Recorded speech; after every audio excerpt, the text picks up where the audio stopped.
Phase 3 is where your data becomes actionable. We are building a scheduling dashboard in Workshop, Foundry's no-code application builder.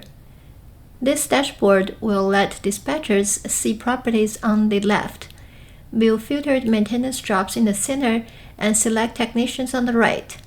Everything is wired together with variables so that clicking a property filters the jobs and clicking a job highlights the relevant technician. By the end of this phase, we will have a functional operations center that your team can use immediately. In the left sidebar, search for Workshop and click it. Workshop opens with a gallery of existing modules. Ignore those. Click Create New Module. You will see a blank canvas with a default single-column layout. We need to change this to a 3-column layout for our dashboard. Workshop modules are the building blocks of Foundry application. Each module is a self-contained screen with widgets, variables, and event wiring. Name the module Capstone Scheduling Dashboard. Use a descriptive name because this will appear in the Workshop gallery and in search results. A good naming convention helps your team find the right dashboard quickly. In a production environment, you might also add a description and text. For now, the name is sufficient. Press Enter to confirm, and you are ready to start building the layout. Click the Layout tab in the right panel. By default, you have one section. Click Add Section twice to create a total of 3 columns. This 3-panel layout is the classic operations dashboard pattern. Navigation on the left, detail in the center, and context on the right. Each section is independently scrollable and resizable. You can also nest sections vertically within each column to create more complex layouts, but 3 columns is the right starting point for our use case. Label the 3 sections: properties on the left, open jobs in the center, and technician scores on the right. Set the flex ratios to 1 to 2 to 1. This means the center column gets twice the width of the side columns. The center column needs more space because it will hold the jobs table with many columns. You can adjust these ratios later if the layout feels unbalanced. Flex ratios are responsive, so the dashboard will adapt to different screen sizes while maintaining the proportions. Open the variable panel at the bottom of the screen. Create 3 object set variables. Selected property of type capstone property, selected job of type capstone maintenance job, and selected technician of type capstone technician. Object set variables are the data sources for your widgets. Every object list, object table, and chart widget needs an object set to display. These variables also support filtering, which we'll wire up in the next few slides. Create 2 plain variables, active property ID and filter property ID. These act as the communication channels between widgets. When a user clicks a property in the left panel, the property list widget writes the selected property ID into filter property ID, which drives a recalculation of active property ID. The jobs table in the center is wired through an Intersect Traverse pattern that filters its object set based on the active property. This event-driven wiring pattern is the core of Workshop interactivity. Widgets do not talk to each other directly. They communicate through shared variables.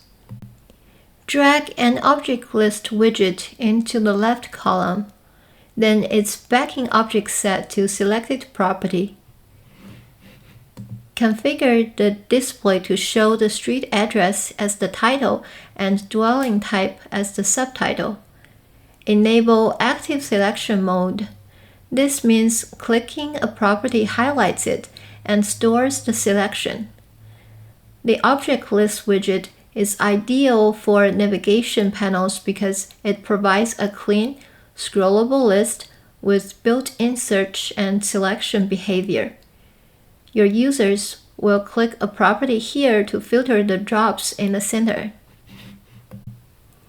In the object list configuration, enable auto-selection so the first property is automatically selected when the dashboard loads. This prevents the user from seeing an empty center panel on first load. Wire the selection event to write the selected object's property ID into your active property ID variable. Test this by clicking Preview. You should see the first property highlighted and active property ID populated in the variable panel. This wiring is what connects the left panel to the center panel. This screenshot shows the workshop variable panel with all 5 variables configured. You can see the 3 object variables, selected property, selected job, and selected technician, and the 2 plain variables, active property ID and filtered property ID. Notice how each variable shows its current value. This is invaluable for debugging. If a widget is not filtering correctly, check the variable panel to see if the expected value is being set. The variable panel is your best friend when building complex dashboard. Drag an object table widget into the center column.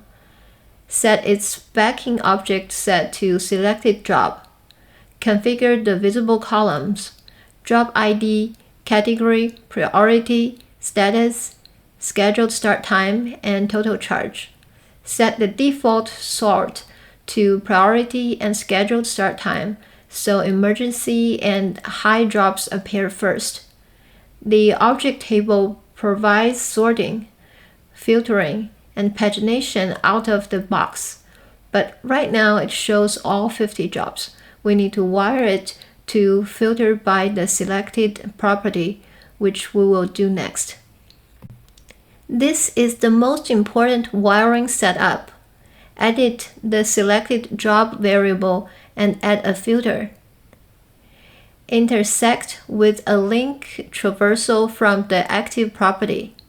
Specifically, click selected job in the variable panel, then combine with another object set. Add an intersect with object list 1 active object, then traverse to get linked objects and choose capstone maintenance job. Now the center table only shows jobs for the selected property. This intersect plus traverse pattern is used constantly in workshop, so memorize it. Go back to the property list widget and configure the on-object selection events. Add set variable value with source equals filter property ID and target equals active property ID. Add recalculate events for object table 1 filter variable and active property ID. Add reset events to clear stale selections across selected property, selected job, selected technician, object list 1 active object, object table 1 active object, object table 1 filter variable, and filter property ID. Event configuration is where the magic of workshop happens. Each widget can emit events, and each event can trigger variable updates, action executions, or navigation. Test in preview mode by clicking different properties and watching the variables update in real time. Now test the complete flow in preview mode. Click a property on the left, say 456 Oak Avenue. The center table should immediately filter to show only maintenance jobs for that property. Click a different property and watch the jobs update instantly. If the filtering is not working, check 2 things. First, check that active property ID is being set correctly when you click a property. Second, check that the selected job variable has the Intersect Traverse filter configured. This interactive filtering is what turns a static data display into a useful operations tool. Drag another object table widget into the right column. Set its backing object set to selected technician. Keep the title column, which displays the technician name, and use add column to add trait specialization and any additional properties you want to display. Enable row selection so that dispatchers can click a technician to select them for assignment. Sort by trait specialization to group technician by specialty. In a production system, you would also add a distance column calculated from the technician's home coordinates and the selected property's location, but for our demo, we will keep it simple. Below the job table is the center column. Add two chart XY widgets and an open jobs count metric card. The first chart shows jobs by category as a horizontal bar chart: HVAC, plumbing, electrical, appliance, and so on. The second chart shows jobs by priority: emergency, high, medium, low. The Open Jobs Count metric card displays a count of jobs where status is not working completed, giving dispatchers an at-a-glance count of active work. All three widgets should be backed by the same filtered selected job variable, so they update when you click a different property. Charts and metrics provide instant visual context that helps dispatchers spot patterns. For example, if one property has 5 plumbing jobs, there might be a systematic issue. Add a button group widget below the technician table. Add one button labeled Assign Technician and wire it to the capstone Assign Technician action. Under Parameter Defaults, set the capstone maintenance.job parameter to selected jobs and the technician ID parameter to selected technicians. Optionally, enable hide form and apply immediately so the action fires with one click. Test it in preview mode. Select a property, select a job, select a technician, click Assign. The action fires, updates the job's technician ID and status, and the table refreshes automatically. Now phase 3 is complete. You have a fully interactive scheduling dashboard.